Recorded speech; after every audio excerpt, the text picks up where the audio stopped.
nosotros a la verdad estamos viendo distintos grupos sectarios, pero fijaos que hay una especie de hilo conductor, a través del cual nosotros estamos uniendo todos estos grupos. Y ese hilo conductor lo hacemos a través de nuestra epístola de Juan, ¿vale? La primera epístola de Juan. Así es que la vamos a abrir ya por el sitio correspondiente. Y estamos escogiendo cada clase, pues algún punto de interés, en especial a través de la secta que estamos presentando, y que Juan tiene algo que decir en esta epístola, ¿vale?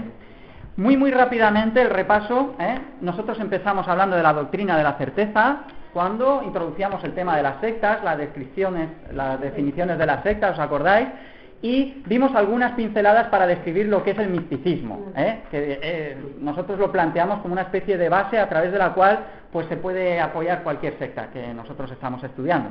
Cualquier secta que podamos encontrar en el mundo, en realidad, siempre tiene un trasfondo de misticismo debajo.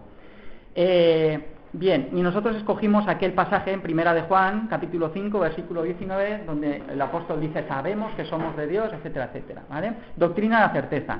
Después, enseguida, nos introdujimos de lleno al tema fundamental de la epístola, digamos, porque estaba escrita para un poco contrarrestar la influencia de los gnósticos, que era un grupo específico que empezaba a despuntar en el primer siglo, se desarrolló mucho en el segundo siglo, hasta el siglo IV, que es cuando pegó un bajón, que ya dijimos que no desaparecieron, y de hecho nosotros vimos casos actuales, por ejemplo, de la iglesia gnóstica, ¿vale? Y ya os estoy presentando algunos anticristos de hoy día, vivos, ¿vale? ¿Os acordáis de Samael, aquel que ha sido uno de los grandes precursores en el siglo XX del gnosticismo, y cómo el gnosticismo pues ha cobrado un nuevo impulso? Bien, eso fue la segunda clase, y nosotros aprovechamos la segunda clase para destacar otra doctrina importante que el apóstol nos recuerda en su epístola, que es la doctrina de la santidad de Dios. De hecho, esto es lo que confrontábamos con los grupos gnósticos, por ejemplo, ¿vale? Que ellos hacen tanto hincapié en el hombre, pues no. La Biblia siempre empieza, y el apóstol Juan hacía eso, a empezar hablando de lo que era desde el principio, y empieza hablándonos de Dios, la doctrina de la santidad de Dios. Dios es luz, ¿vale? Y nosotros desarrollamos aquella clase así. Estoy nada más que recordando, ¿vale? Nada más que recordando, porque hace mucho tiempo que hemos parado, 2 semanas ya es mucho tiempo. Y seguro que me habéis echado de menos, seguro. Sí, bueno, en fin, yo también a vosotros. Bien, la tercera clase, nosotros después de ya tener un poquito más claro lo que creen los grupos gnósticos, acordaos que ellos siempre hacen hincapié pues, en esa revelación interior del hombre, que trata de fundirse con la divinidad, esa chispa divina que todos tenemos dentro, todo ese rollo que estuvimos viendo es lo que creen los gnósticos, que hacen hincapié, pues eso, en el sentimiento del hombre sobre todo. Pues nosotros pasamos enseguida a estudiar acerca de los testigos de Jehová en la tercera clase. Y como vimos, también tienen su trasfondo místico los testigos de Jehová. Ya estuvimos hablando de la Biblia de los testigos de Jehová, de algunas creencias básicas, cómo hacen hincapié en las obras, todo eso, y aprovechamos la clase para sacar otra doctrina que menciona Juan en su epístola, que es la doctrina de la expiación, ¿vale? De la obra de Cristo en la cruz. Y la doctrina de la justificación. También estuvimos hablando y desarrollando un poquito eso. Ya estuvimos hablando de la diferencia que hay entre la justificación y, bueno, un poquito de la redención y el perdón, todo esto, ¿vale? Esto es algo muy elemental, y por eso lo mencionamos. Luego pasamos a hablar en la clase cuarta, de los movimientos de fe y prosperidad. ¿Os acordáis? Que muchos surgen dentro del protestantismo, precisamente, aunque también de corte católico, por ejemplo, Amistad Cristiana son de los carismáticos católicos, pero más o menos sacamos unos puntos que tienen en común, unas creencias comunes y cómo manipulan, en realidad no niegan las grandes doctrinas bíblicas, sin embargo, también Juan tiene algo que decir en Primera de Juan a estos grupos, porque lo que hacen es manipular la enseñanza doctrinaria que la Biblia nos expone a través de, cuando nos habla de la comunión, y escogíamos aquel pasaje de Primera de Juan 3:22 al 24, o el capítulo 4, versículo 1, como veis estamos yendo de un capítulo a otro, porque nuestro estudio es temático, no es lineal de la epístola. Y hablamos de la doctrina de la comunión y de lo que enseña acerca de la oración. Es decir, estos grupos dicen, no, tenemos que orar creyendo y hacen hincapié en el énfasis psicológico del hombre a través de la oración, de la repetición de versículos de la Biblia, Dios te quiere prosperar, todo eso que estuvimos viendo. Yo os puse un vídeo y veis la cantidad de gente que le siguen y los muchos anticristos que predican ahí dentro, que están hoy vivitos y coleando, y que hablamos de miles, literalmente miles, hay miles. Pues Juan, nosotros estuvimos haciendo algunas reflexiones que nos habla de lo que es verdaderamente la oración, lo que es verdaderamente la comunión con Dios, la unción que nosotros tenemos, todo eso no se presta a la manipulación que estos grupos hacen, que estos más o menos no, exactamente lo que hacen es un evangelismo materialista, egoísta, centrado en el hombre, en el que Dios es un servidor, que tiene que prosperar al hombre porque Dios ama y porque todo lo que quiere, y cogen versículos de la Biblia, de hecho, los manipulan. Bien, doctrina de la comunión, doctrina acerca de la oración. Luego la última clase, que la dimos con los mayores ahí abajo, ¿os acordáis? Estuvimos hablando de otro anticristo, este viene de Corea, pero que se ha extendido a través de todo el mundo, y es la iglesia Moon, ¿vale? El señor Moon pues hace mucho hincapié en la obra incompleta de Jesucristo, que Él es el nuevo Mesías, que viene a completar esa obra porque Jesús murió en la cruz, que eso fue un fracaso, que no sé qué, pero que para eso está Él, para terminar la obra de Jesús, todo ese rollo que estuvimos viendo, y sin embargo Juan en su primera epístola nos habla justamente de la doctrina de la suficiencia y la obra plena de la obra de Cristo en nuestras vidas, es decir, no necesita ser complementada, es consumado es, dijo el Señor en la cruz.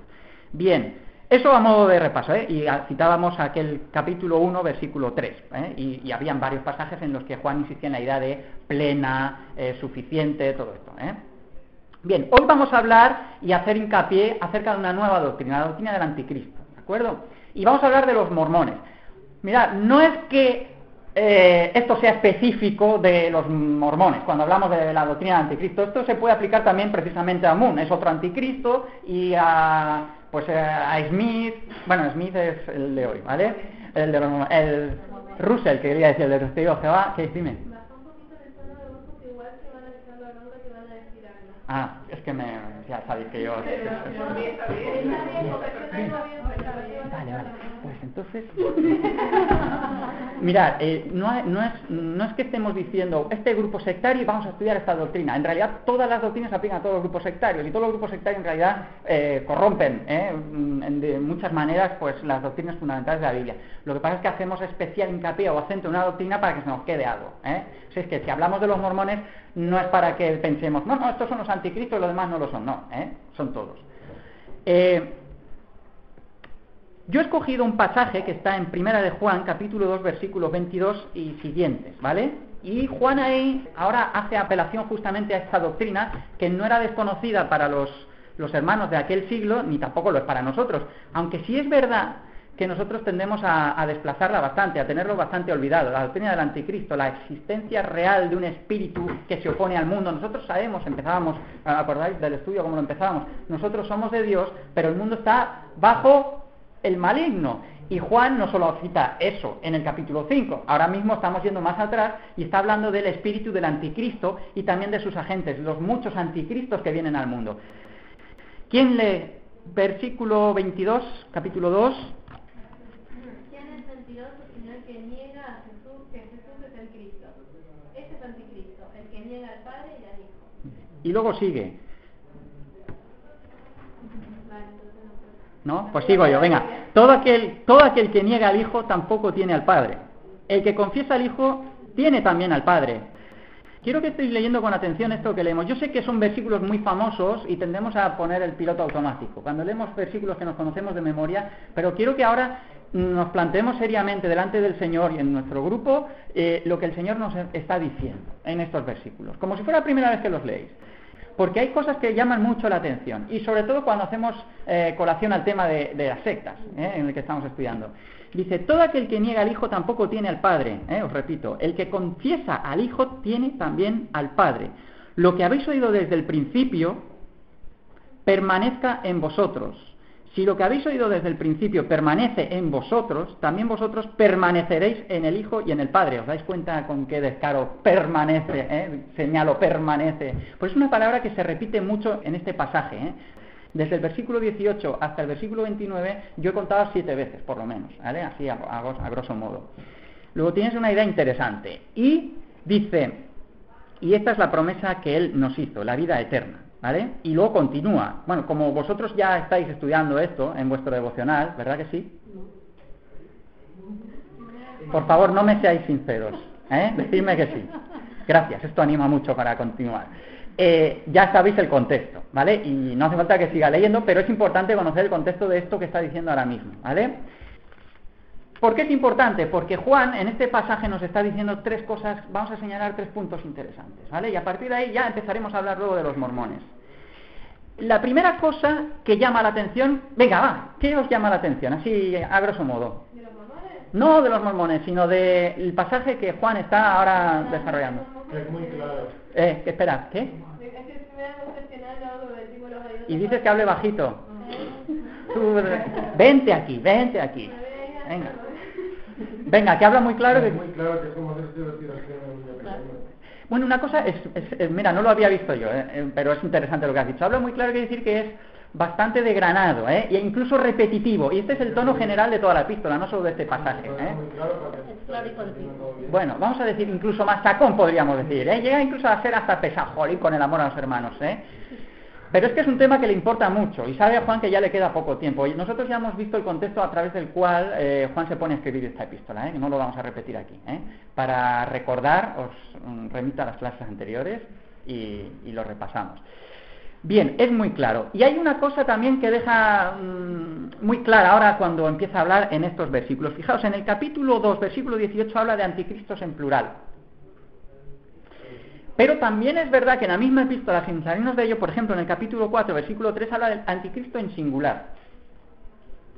¿Qué es lo que nos enseña la Biblia acerca de los últimos tiempos? Pues que, en verdad, el anticristo ya está activo, esto lo dice Juan en la epístola, a la verdad ya está activo el espíritu de anticristo y hay muchos anticristos que son sus agentes que están... Estos son los que yo os estoy presentando en el vídeo. Yo no os estoy poniendo al anticristo, estoy poniendo a los anticristos. A los muchos que ya operaban incluso en la época que Juan se pone a escribir esto. Al presente ya hay muchos anticristos, pero hay quien lo detiene. Dice, bien, hay muchos anticristos y esto no es fanatismo ni es el ver el demonio en todas partes, pero tenemos que ser conscientes, y esto es uno de los 3 puntos que quiero destacar de lo que dice Juan aquí, y es que hay que entender que es importante comprender, valga la redundancia, la naturaleza del conflicto espiritual en el que nosotros estamos inmersos. Y hablar ahora de los anticristos no es ser un fanático, ni nada de eso. Es hablar de una realidad espiritual que la Biblia nos manifiesta y que no debemos bajar la guardia. Porque una de las peores cosas que tiene que hacer un soldado, y en este caso un soldado somos nosotros en esta guerra espiritual, es obviar el enemigo. El enemigo está presente, es inteligente y además si nos enfrentamos a él directamente nos vence siempre. Esto es la enseñanza bíblica, siempre nos vence, ¿vale?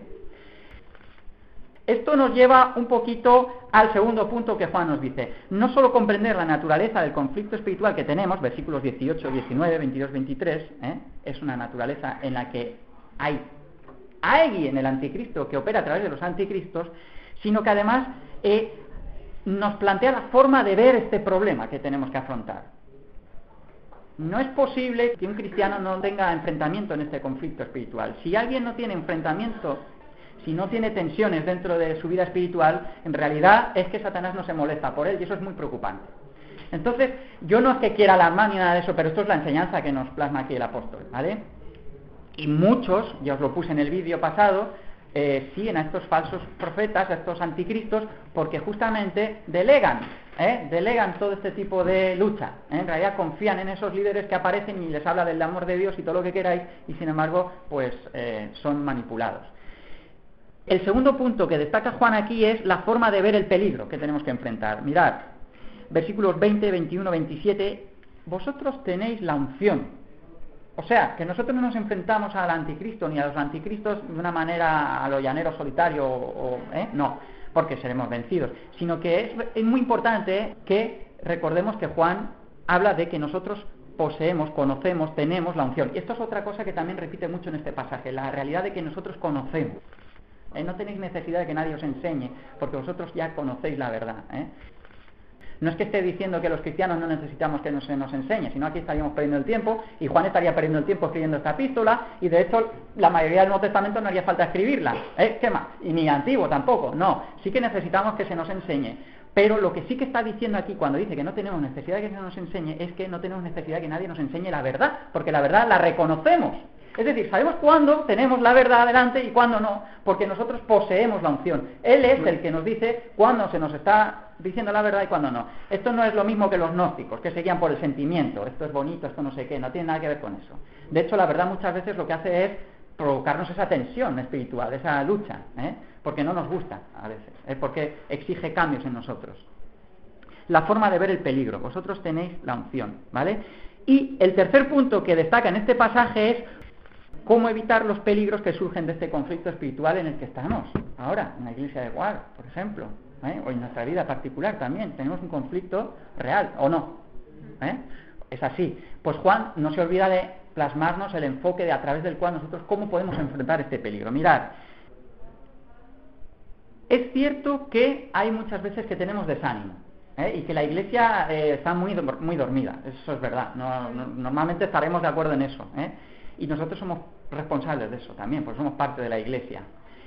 Pero fijaos, hay una frase que a mí me impacta mucho del Señor Jesucristo, que la encontramos en Lucas 18, versículo 8, y es que cuando Él venga, Él se pregunta una cosa, y lo hace en voz alta con toda la intención, y es: hallaré fe en la tierra cuando venga. Porque cuando hablamos del último tiempo, la Biblia nos habla de que habrá una gran apostasía, y esto se refiere, pues evidentemente, al tiempo en el que estamos, una gran apostasía. Y el Señor Jesús ya se adelantó, y delante de sus discípulos, y luego inspiró para que fuera escrito en su palabra, dijo: y cuando el Hijo del Hombre venga, hallará fe en la tierra. Nosotros tenemos que tenernos muy en serio esa pregunta, porque estamos en el último tiempo, y está hablando de la dificultad de retener la fe que habrá en el último tiempo. Por si tenemos dudas de que estamos en el último tiempo, podéis coger Hebreos, nada más empezar, y os daréis cuenta de que ahí claramente se nos dice que estamos en el último tiempo. Y bueno, ni siquiera hace falta salirse de Primera de Juan para darnos cuenta que estamos en el último tiempo, Mirad, versículo 18. Conocemos que estamos en el último tiempo, ¿vale? O sea que no hay duda, esto no se presta a interpretación. La propia Biblia nos dice que nosotros estamos en el último tiempo, ¿vale? Ahora, lo que a Juan le preocupa no es el número de creyentes que queden en la iglesia cuando el Señor venga. No es eso lo que le preocupa. A nosotros muchas veces nos preocupa de que seamos poquitos en la clase de la escuela dominical, o en los cultos somos poquitos, o en los grupos de oraciones que somos poquitos, y nos preocupa, esto es una cosa muy humana y muy comprensible, de que seamos poquitos. Pero a Juan no le preocupa en ningún momento, y sabe que está escribiendo en un momento crítico, que surgen conflictos de dentro de la iglesia, como ya explicamos en su momento. La iglesia pues tiene ese problema con los gnósticos y todo eso. Pero no es eso lo que le preocupa. Lo que le preocupa, y es lo que él señala mucho en Primera de Juan, en esta epístola, es la pureza de la doctrina, más que el número de creyentes que hay en la iglesia. Es decir, la primera meta de la iglesia es retener la sana doctrina. Eso es lo que nosotros tenemos que preocuparnos, de tener la sana doctrina. Para demostrar lo que os estoy diciendo, voy a mencionar rápidamente varios versículos a través de toda la epístola. Y fijaos las veces que lo repite Juan. 1:1, en el principio, es decir, en el principio, lo que era desde el principio, es decir, no os traigo nada nuevo. Estaba hablando de la misma doctrina, lo que era desde el principio. Es que tenemos que retener lo que era desde el principio. El versículo 24 del capítulo 2. Lo que habéis oído desde el principio, otra vez, insiste en la idea, ¿vale? Permanecer en lo que habéis oído desde el principio es la idea general que se puede extraer de ahí. Capítulo 3, versículo 11. Este es el mensaje que habéis oído desde el principio, otra vez, Otra vez apelando otra vez a la misma doctrina, desde el principio. Capítulo 5, al final de la epístola, versículos 2 y siguientes, que guardéis sus mandamientos, los que ya habéis recibido, no nuevos, ¿vale? Como él desarrolla también en 2 de Juan, dice, no, que hay un nuevo mandamiento. O sea que él se preocupa mucho de que nosotros retengamos la pureza de la doctrina, ¿vale? Capítulo 2, versículo 18, según vosotros oísteis, es decir, otra vez la misma idea. Bien, pues eso es nuestra responsabilidad hoy día, ese es nuestro reto, y eso es en lo que nosotros tenemos que estar activos. Para eso es necesario que empecemos leyendo la Biblia, no que nos la lean otros, ¿vale? Nosotros tenemos que dedicarle tiempo a la palabra para conocerla, ¿vale? Para poder luego retenerla, porque si no, no sé qué vamos a retener, ¿vale? Así es que este es un gran reto para la iglesia de hoy, que está dejando mucho eso de que el pueblo del libro, antes que se nos conocía como el pueblo del libro, hoy día ya no tanto. Y eso es preocupante, y esto, la primera epístola nos señala un gran peligro. La verdadera unidad, ahora que tanto se lleva esto del ecumenismo, no se puede tener aparte de la verdad. Si nosotros nos vamos a unir con otras denominaciones, tenemos que estar unidos en base a la verdad. Y no podemos tener verdades diferentes, entonces no hay unidad posible, ¿vale? Eso es otra de las conclusiones importantes que tenemos que destacar.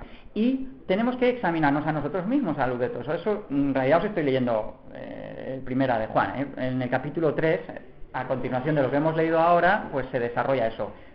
El que sabe estas cosas, cuando sabemos que somos hijos de Dios, se purifica a sí mismo. Esto es una idea interesante, que cómo nos purificamos a nosotros mismos. A ver, ¿cómo lo hacemos? Que es que ya estoy hablando mucho. ¿Cómo nos purificamos a nosotros mismos? Pregunta. Raquel, tú que miras al techo. Sí, no, yo quiero que me digáis lo que vosotros pensáis. Yo no tengo aquí escrita la respuesta. Yo quiero que me compartáis vuestras experiencias. ¿Cómo me purifico con la relación que tengo con él? Con la relación que tenemos con Dios. Y a través de lo que él hizo. Llena tu cabeza y tu corazón de esto y vale. ¿Hay pasajes en la Biblia que nos diga eso que ha dicho Rocío o lo que has dicho tú con otras palabras? ¿Sí? ¿Cuál? No, pues Bien. Por ahí, por el final, por el Apocalipsis, por ahí estarán. Mirad, hay un concepto erróneo que tenemos de la santificación. Nosotros podemos desarrollar un poquito esto más si queréis cuando hablemos de la cienciología la semana que viene. Pero hay un concepto que tenemos erróneo en cuanto a la santificación, porque la santificación no es una cosa mágica. No es que nos sentamos y el Señor ya hará la santificación, ya me hará santo. No, la Biblia nunca nos dice eso. Es decir, no la opero yo, pero tampoco se opera sin mí. Una cosa es el nuevo nacimiento, que eso sí que lo hace todo el Señor. Pero luego el proceso de santificación, eso requiere mi actividad. Aunque yo no tenga méritos en ella, no se opera sin mí. ¿Está claro? Esto es lo que enseña. Mirad, Filipenses 2, 12 y 13. Ocupaos de vuestra salvación. 8, pero si no me salva el Señor. No, pues el Señor dice ocupaos de vuestra salvación. Con temor y temblor además. Hebreos 6, 11 y 12. No os hagáis perezosos, sino imitadores de estos que nos precedieron en la fe, los grandes héroes de la fe. No seáis perezosos, sino que os ocupéis también de ser imitadores.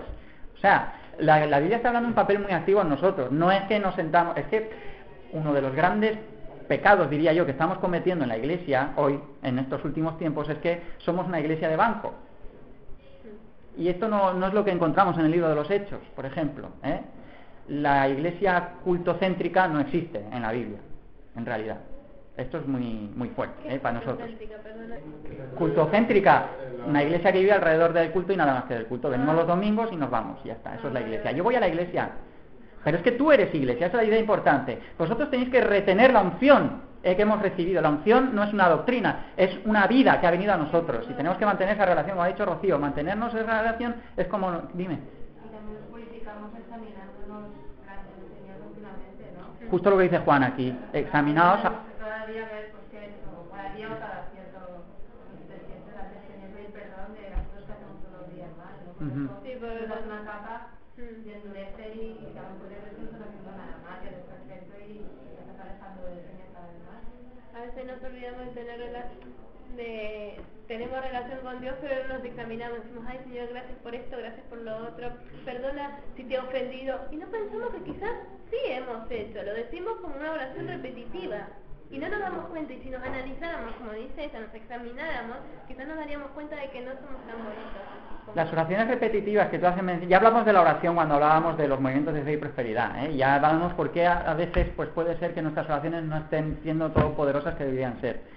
Pero el tema de las oraciones repetitivas también denota una iglesia cultocéntrica, que es una iglesia litúrgica, digamos, y la oración se convierte en una parte de la liturgia más. Entonces eso no es la oración que encontramos en la Biblia. ¿Sí? ¿Pero de qué es liturgia? Liturgia es la... ¡Uy, qué buena pregunta! La liturgia es la organización, la forma de organizar en los cultos, las formas de plasmar la adoración a Dios, es decir, el guión, digamos, de cómo hacer el programa de los cultos, digamos, todo eso, ¿vale? La liturgia, la pompa, la ceremonia, todo eso, que tiene su papel también, no digamos que no. Por ejemplo, en Levítico hemos encontrado un montón de liturgia, ¿vale? Pero en fin, no nos hagamos del tema porque aún no estamos desarrollando los mormones y tenemos que empezar. Pero todo esto que estoy diciendo, no sé si os estáis olvidando de que vamos a hablar de los mormones y tenemos que estar cogiendo algunas cositas para luego saber enlazar con la idea de los mormones, Venga, termino. Por ejemplo, Colosenses 3:5 también habla de haced vosotros, no el Señor, vosotros haced morir lo terrenal, haced vosotros morir lo terrenal, ¿vale? Esto es una de las cosas que se nos olvida a la hora de enfrentar las tentaciones. Caemos siempre que no hacemos morir lo terrenal en nosotros. Bien, ¿y cómo hacemos todas estas cosas?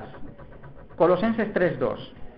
hay un truque importante, es poner las cosas en las miras de arriba. Es decir, si miramos las cosas de la tierra, al final seremos dominados por las cosas de la tierra. Si ponemos las cosas en la mira, en las cosas de arriba, como dice Pablo, es cuando nosotros sabremos que no tenemos que amar al mundo, ¿vale? Esa es la idea.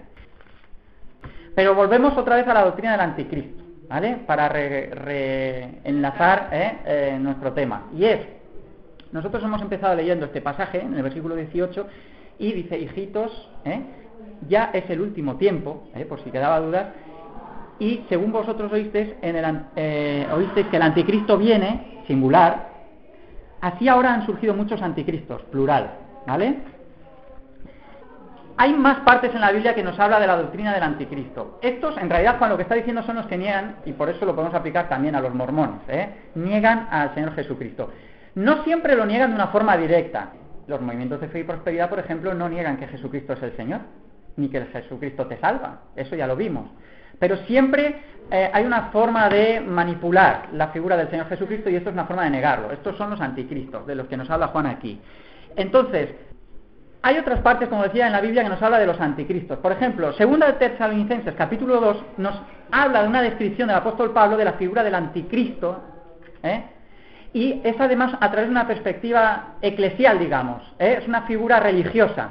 O sea, el anticristo se presentará de una manera religiosa. Y aún no se ha manifestado el anticristo, pero lo va a hacer. Eso es la enseñanza bíblica. Ahora sí han venido muchos anticristos, es lo que dice Juan, y ahora los tenemos, pero aún no se ha manifestado el anticristo, aunque el anticristo viene, es lo que dice Juan en este versículo. Esto es lo que yo estoy subrayando ahora. El anticristo viene, ¿vale? ¿Y cómo será el anticristo? ¿Qué es lo que nos dice la palabra del Señor? Pues 2 de Tesalonicenses, por ejemplo, en el capítulo 2, Pablo nos dice que vendrá a través, vistiéndose de una figura religiosa. De hecho, se presentará como Dios, aunque negará a Dios. Arrastrará a muchos, de manera que incluso si pudiera a los escogidos, dice la palabra, y se presentará como una figura pía, de alguna manera se presentará como una figura religiosa. Eso es lo que la Biblia nos apunta, pero no solo eso. Por ejemplo, si nos vamos a la profecía bíblica que está por cumplir en el Antiguo Testamento, el Daniel a partir del capítulo 7 nos presenta la figura del anticristo también, pero en su vertiente política, como un gran poder mundanar, es decir, ejercerá un gran dominio sobre la tierra. Y en el Apocalipsis, justamente, en el capítulo 13, estas ambas figuras, la figura del anticristo eclesial, os estoy dando las citas para que si queréis las meditéis en casa, si no, aquí no hay tiempo. Pero esa figura de la bestia que surge del mar, que representa el mar, el ámbito de la iglesia, digamos, no, el ámbito político. Y esa figura que surge de la tierra, la vertiente eclesial, se funden en el Apocalipsis, bajo esa misma figura. Es el hombre de iniquidad del que nos habla el apóstol Pablo en 2 Tesalonicenses, ¿vale? Entonces, fijaos,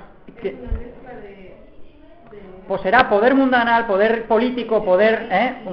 De hecho, daos cuenta como el mundo cada vez se va unificando más en pocas manos. Las empresas se van fundiendo, los países se van uniendo, todo se va... En realidad todo apunta a la profecía bíblica. Esto es así, no es para que estemos asustados, sino para que estemos esperanzados como la palabra del Señor se cumple. Y el Apocalipsis no fue escrito para asustarnos, sino para darnos esperanza de que el Señor domina la historia, a pesar de las dificultades.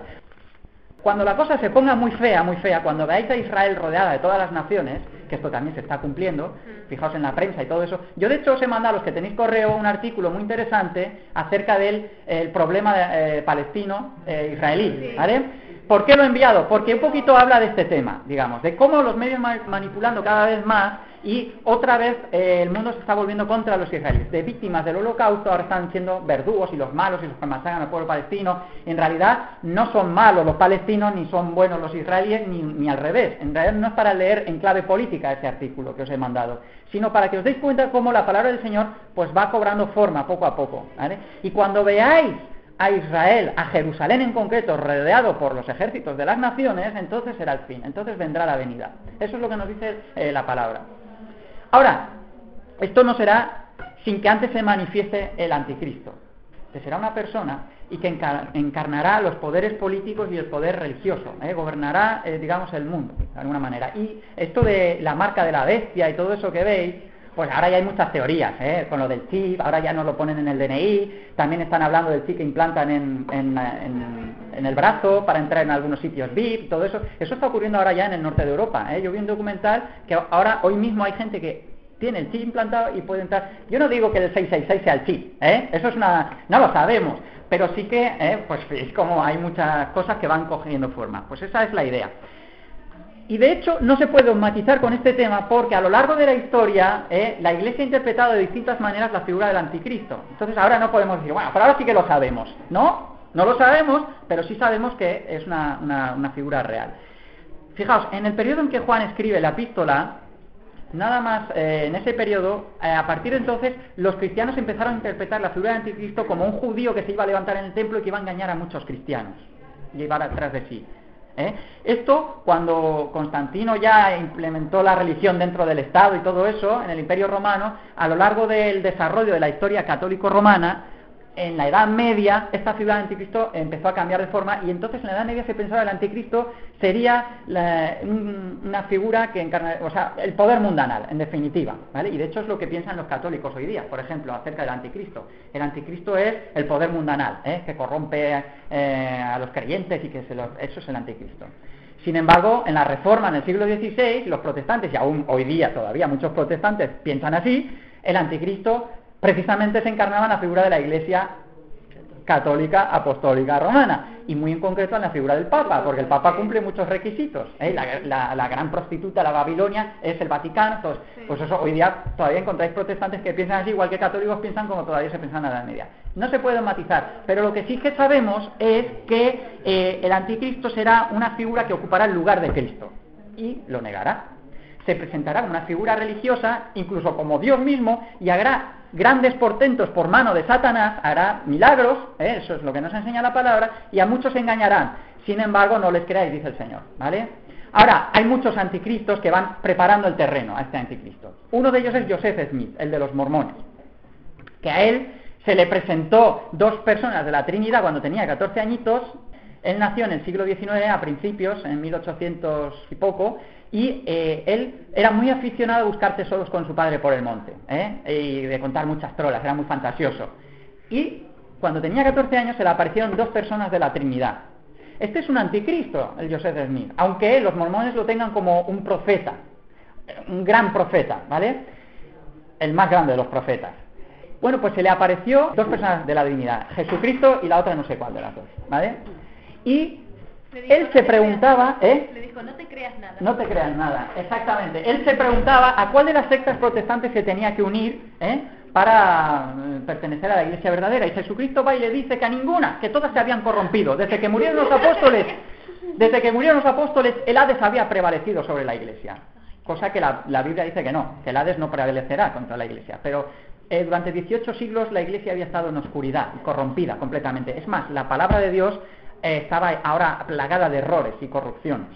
Eso es lo que el Joseph Smith empezó a predicar y a enseñar. Y pronto empezó a tener discípulos. A los 3 años se le apareció el ángel Moroní. Es un ángel que le reveló dónde estaban escondidas unas placas de oro, donde estaban inscritos unos jeroglíficos egipcios renovados, que no existen. Los egiptólogos saben que eso no existe, que es una trola. Y además habían una especie de lentes, que eran el Urim y el Turim, enmarcadas en un pectoral, eran el Urim y el Turim, que con esos lentes él podía interpretar esas tablas, y de ahí él escribió el libro del Mormón. Eso es un nuevo evangelio, que Smith empezó a presentar. Bien, pronto empezó a tener muchos seguidores, y estos seguidores empezaron a tener una gran oposición de parte de la sociedad. ¿Pero por qué? No por las trolas que enseñaba, sino sencillamente porque eran polígamos, ¿vale? Tenían muchas mujeres, y además para Joseph Smith es una necesidad que el hombre tenga muchas mujeres, porque el hombre básicamente tiene una existencia prenatal, digamos. Nosotros ya existimos antes de nacer, Esto es muy místico, ya otra vez estamos introduciendo el tema de los místicos. Y estas almas necesitan encarnarse en cuerpos, que gnóstico, ¿verdad? Y esto suena, de la clase anterior. Estas personas, estas almas, digamos, necesitan encarnarse en cuerpos mortales, en cuerpos materiales, y por eso es necesaria la poligamia. ¿Por qué? Porque así proveemos de muchos cuerpos para encarnar esas. Esto es mormonismo puro, ¿vale? De hecho, hoy día no se practica la poligamia en muchas ramas mormonas, aunque en algunas sí. pero porque esto fue por conveniencia. Desde siempre se le ha perseguido a los mormones por culpa de la poligamia. Llegó un momento en el que metieron a tantos en la cárcel, porque estaba prohibido por ley en Estados Unidos, que el presidente mormón de turno abolió la revelación infalible de Smith y dijo que lo de la poligamia era algo que no interesaba para los mormones. Entonces, yo encontré este verano un correo de aquí de España, en el que hay una mujer que está preocupada porque su marido está a punto de caer en la secta de los mormones y pide ayuda, y entonces empiezan a contestarle varias gente, y una de ellas es una mormona, y ella le dice: hola, yo soy mormona, y si quieres saber lo que creen los mormones, lo único es estudiar con ellos, no te informes de gente que no sabe, etcétera, etcétera. Y mirad lo que dicen: creemos en Dios, Jesucristo y el Espíritu Santo. De hecho, ellos se presentan como cristianos, ¿vale? ¿Por qué hablamos de que son una secta? Además, el coro del tabernáculo, que es el mormón, canta unos himnos cristianos muy bonitos y es un coro de primera línea, y llevan una vida además muy piadosa, no fuman, no beben, no toman café, la Coca-Cola creo que tampoco. Coca-Cola no contiene cafeína. Entonces llevan una estricta vida ética, digamos. Entonces parecen que son muy cristianos, y de hecho en su propio nombre, la Iglesia de los Santos de los Últimos Días Cristianos, no sé qué, la Iglesia de Jesucristo de los Santos de los Últimos Días, de Jesucristo, cristiano, tal. Pero esto es una de las grandes deslealtades de los mormones, porque, yo sigo leyendo el correo de lo que ella dice y veréis qué interesante. Aquí, en vez de soltaros el rollo de lo que creen, que ya os lo he puesto ahí en la hojita, pues hablamos de un caso práctico. Dice: creemos en Dios, en Jesucristo y el Espíritu Santo. Creemos en los profetas vivientes llamados por Dios. Creemos que el hombre será salvo por sus propias obras. Bueno, pero en realidad esto no desentona mucho con las religiones del mundo. Los católicos mismos también creen eso, ¿vale? Entonces, bueno, esto es una herejía, pero para nosotros, que sabemos lo que dice la palabra del Señor, ¿no? Pero es que para empezar se están negando a Cristo. Sí, exactamente, ¿vale? Pero sigue. Es que los católicos sí que creen en que Cristo murió por nosotros. Sí, por supuesto, y los mormones también, ¿eh? ¿Sí? Sí. Es que la cosa está más complicada de lo que pensáis. Los mormones sí que creen que Jesucristo murió para librarnos, para salvarnos. Cuanto más obras haces, pues mucho mejor. Mirad, este punto. Obedecemos, que se nos va la clase, obedecemos los 10 mandamientos. Y no seguimos la poligamia. No creo que le esté engañando, y es mormona, ¿vale? Es por la razón que os he dicho. En realidad, por la razón que os he dicho, la mayoría de los mormones quizás hoy día pues ya no practican la poligamia justamente por eso, ¿vale? Pero esta es una noticia de hace un año y pico, de un sujeto que buscaba el FBI, era de los 10 más buscados o de los 20 más buscados del FBI, en la lista de los hombres más buscados del FBI. Este era mormón. Era presidente de una de las ramas del mormonismo y este era polígamo. Precisamente estaba perseguido porque casaba a hombres con menores de edad, Y él mismo, pues, su padre tenía 65 hijos con muchas mujeres, y cuando murió su padre, él heredó las mujeres de él, las unió a las suyas, y él también tiene más de 60 hijos y todo eso. Dime. ¿Así? Vale. Voy a pasar a poner el vídeo y pasamos. Bueno, al final lo detuvieron, ¿vale? Noticia de hace poco más de... casi... no llega a 2 años, ¿vale? Y el correo electrónico de esta mormona pues ya le está diciendo más o menos lo que creen. Y cuando dice que creen en Dios, Jesucristo y el Espíritu Santo, en realidad no está engañando. Lo que no está diciendo es que creen que son dioses distintos. Pues esta es una de las características de los mormones. Ellos son politeístas. No creen en un único Dios. Creen en millones de dioses. Y de hecho nosotros estamos llamados a ser dioses, si seguimos los preceptos de los mormones. De hecho, nuestro Padre, a quien adoramos, era un hombre de carne y hueso como nosotros que llegó a ser Dios. Tuvo muchos hijos que se encarnaron, que somos nosotros, y nosotros le adoramos. Igual nosotros recibimos adoración de nuestros hijos, si en verdad nosotros llegamos a ser dioses, ¿vale? Esa es la enseñanza mormona. Entonces, rompen, se llaman cristianos, pero rompen una de las verdades fundamentales del cristianismo, que es la creencia en un único Dios. Ellos son politeístas. El Espíritu Santo es un Dios, Jesucristo es otro Dios, Dios el Padre es otro Dios, y hay muchísimos más dioses. Y de hecho el Padre es el que engendró a Jesucristo, no el Espíritu Santo. El Padre vino al mundo y con María tuvo a Jesucristo. Esto ahora os lo voy a presentar en los dibujitos porque lo va a decir mejor que yo, ¿vale? Por supuesto tienen también, aparte de la Biblia, a la que dicen que está corrupta, pues 3 libros más, que son los libros, el libro del Mormón, Doctrinas y Convenios, y la doctrina de la Perla de Gran Precio, que os sonará a todos, que son revelaciones de Smith. Os voy a decir muy rápidamente algunas de las cosas más sobresalientes, y luego ya la hojita que os he repartido pues lo tenéis más pausado y más tranquilamente, ¿vale? Una de las enseñanzas que Smith empezó a preconizar, y increíblemente empezaron a creerle, es que hubo un antepasado de los israelitas que se llamaba Leí, que en la época antes de que cayera Jerusalén, sobre el año 600 antes de Jesucristo, emigró a América. De hecho, el mormón es el nuevo evangelio para América, digamos, el nuevo evangelio que se descarta del corrompido, que es el nuestro, ¿vale? Eso es lo que ellos enseñan. Entonces, Leí, bueno, la historia es más larga, pero yo os la resumo. Leí tenía 2 hijos, llegaron a América, y estos 2 hijos fundaron 2 tribus. Un hijo era Nefí, que eran los nefitas, de ahí era mormón.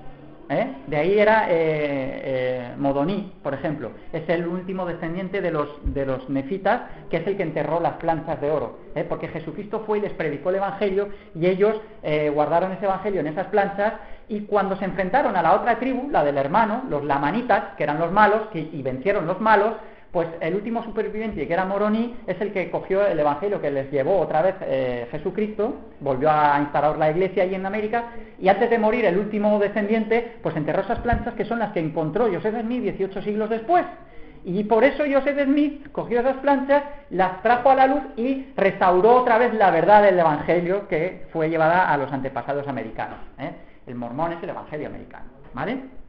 Ahora, cuando Moroní se le apareció a los 3 años de tener la primera revelación de las 2 personas de la Trinidad, después tuvo sucesivas revelaciones. ¿Veis que místico también? Revelaciones particulares. Y se le apareció Juan el Bautista en 1829. Y Juan el Bautista, cuando se le apareció, le dio el sacerdocio araónico. Y ese sacerdocio es uno que le permite a Smith y a sus continuadores pues llevar las llaves del ministerio de los ángeles, rollos mormones. Pues tienen ceremonias secretas también los mormones, eso aparte.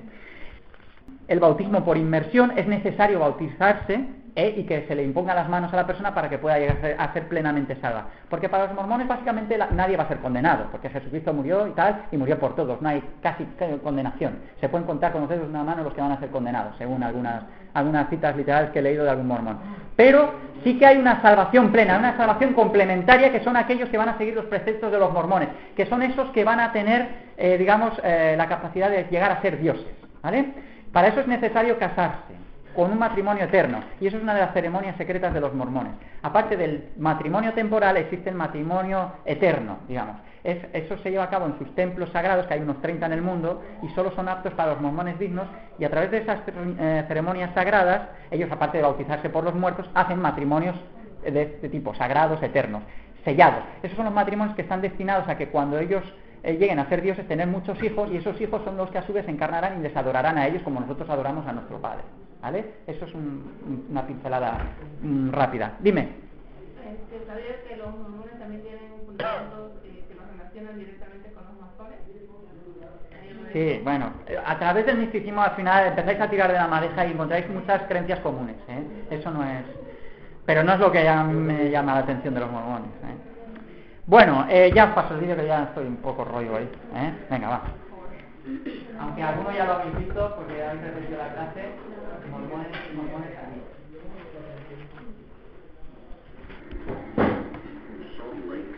¿Se oye? Sí.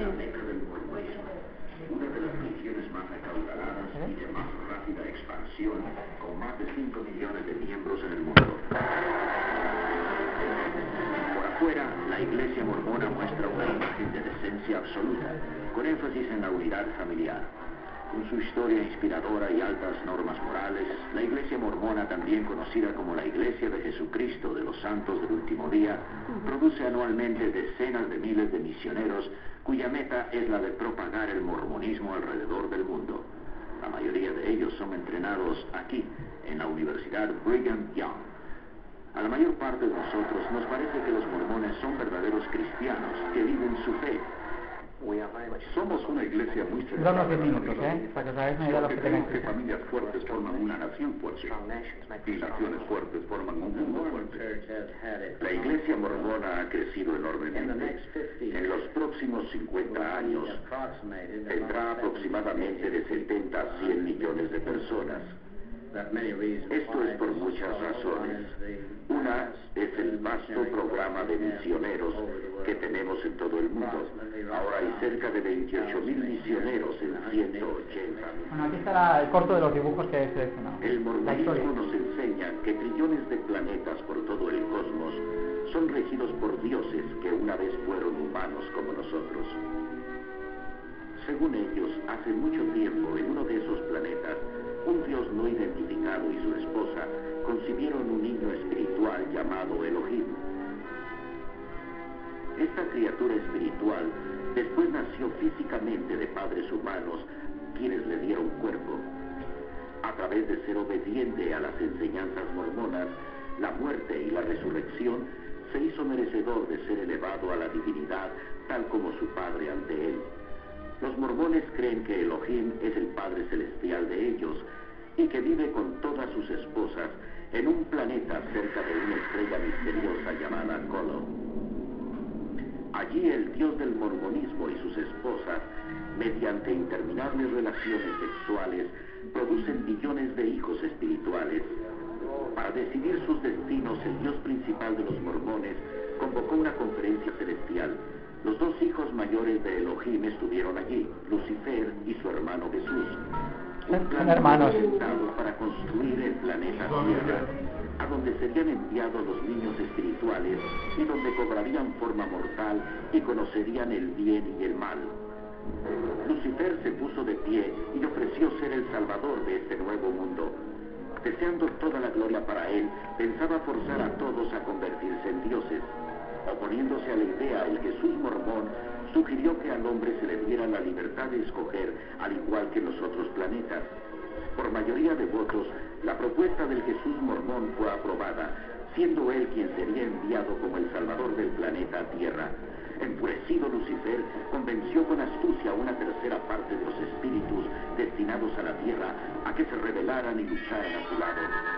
Este Lucifer se transformó en el diablo y sus seguidores, los demonios.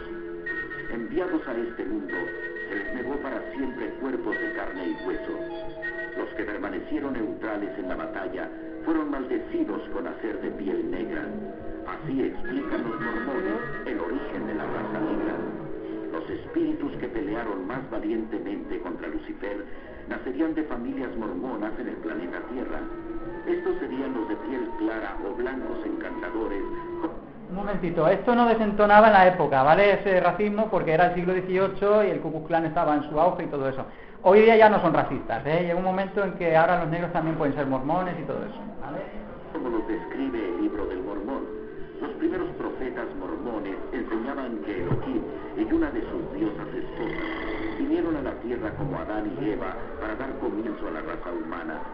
Miles de años más tarde, Elohim, una vez más en forma humana, viajó a la tierra desde la estrella base Colo, esta vez para tener relaciones sexuales con la Virgen María, con el fin de proveer a Jesús de cuerpo físico.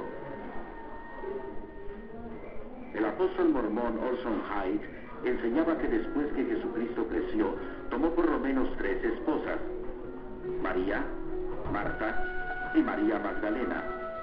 Por medio de estas esposas, el Jesús mormón, de quien Joseph Smith decía ser descendiente directo, engendró un número de hijos antes de ser crucificado. De acuerdo con el libro del Mormón, después de su resurrección, Jesús vino a América para predicar a los indios, quienes los mormones creen son realmente israelitas.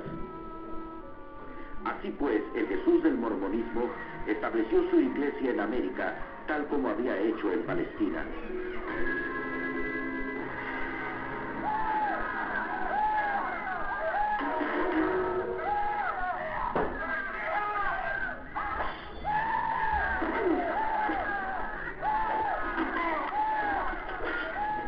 Por el año 421 después de Cristo, los indios israelitas de piel oscura, conocidos como los lamanitas, habían destruido a todos los nefitas en varias e intensas batallas.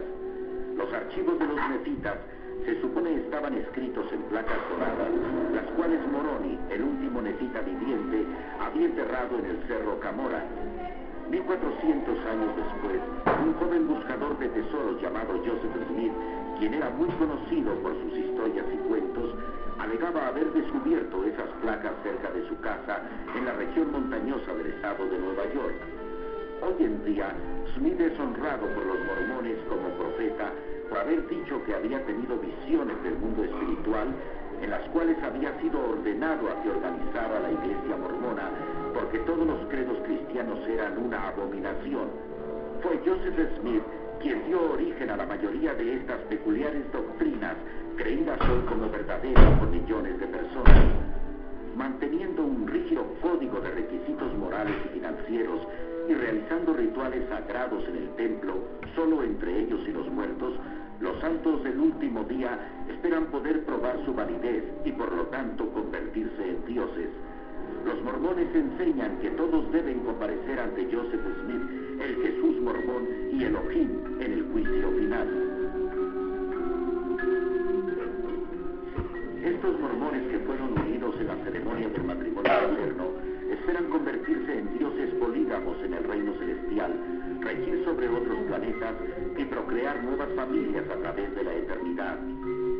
Los mormones dan gracias a Dios por Joseph Smith, quien alegaba haber hecho más por nosotros que ningún otro hombre, inclusive Jesucristo. Los mormones creen que él murió como mártir y derramó su sangre por nosotros, para que también podamos transformarnos en dioses. Vale, hasta ahí. Eso de que murió por nosotros, eso ocurrió porque, como os he dicho, eran perseguidos por polígamos. Entonces ellos iban huyendo de este a oeste en Estados Unidos. Y cada vez que iban huyendo, iban fundando una ciudad. De hecho, Utah la fundaron ellos. Hoy día se dice que más del 70% o 75% de la población de Utah es mormona. De hecho, si tú no eres mormona allí es muy difícil que consigas trabajo. Pero, y también es una de las ciudades con más índice de suicidios, por cierto, he leído en alguna parte. Pero cuando ellos iban huyendo, hubo un momento en que se organizó una imprenta que escribía una revista en contra de los mormones y el Joseph Smith ordenó arrasarla. Entonces cuando la arrasaron, detuvieron a Joseph Smith y a su hermano y los metieron en la cárcel. Entonces una turba de 200 personas enfurecidas entraron a la cárcel y asesinaron a Joseph Smith. Por eso tienen su mártir, derramó su sangre. Es una forma burda de sustituir a la figura de nuestro Señor Jesucristo. Se pone por encima de Jesucristo, ¿vale? Burda. Bien, pues nada, lo vamos a dejar aquí. Nos despedimos con la oración. ¿Tenéis alguna cosita que os quede en el tintero que queráis comentar? ¿Nada? Pues entonces nos vamos a despedir con una oración y lo dejamos aquí, ¿vale? Que nos hemos pasado 4 minutitos. Señor, queremos agradecerte que hayamos podido retomar las clases y aprovechar este rato, Señor, delante de ti. Queremos darte gracias por enseñarnos, Señor, a través de tu palabra y por ilustrarnos, Señor, acerca de las cosas que se mueven en este mundo, Señor, y que afectan a nuestra vida espiritual. Te pedimos que nos des discernimiento y nos ayudes a aprovechar todo lo que tú tienes para cada una de nuestras vidas. Que bendigas ahora la meditación que hemos tenido y nos ayudes a desarrollarla. Y bendigas a cada grupo también. Ahora despídenos con tu paz y tu bendición a nuestros hogares. En el nombre de Jesús. Amén.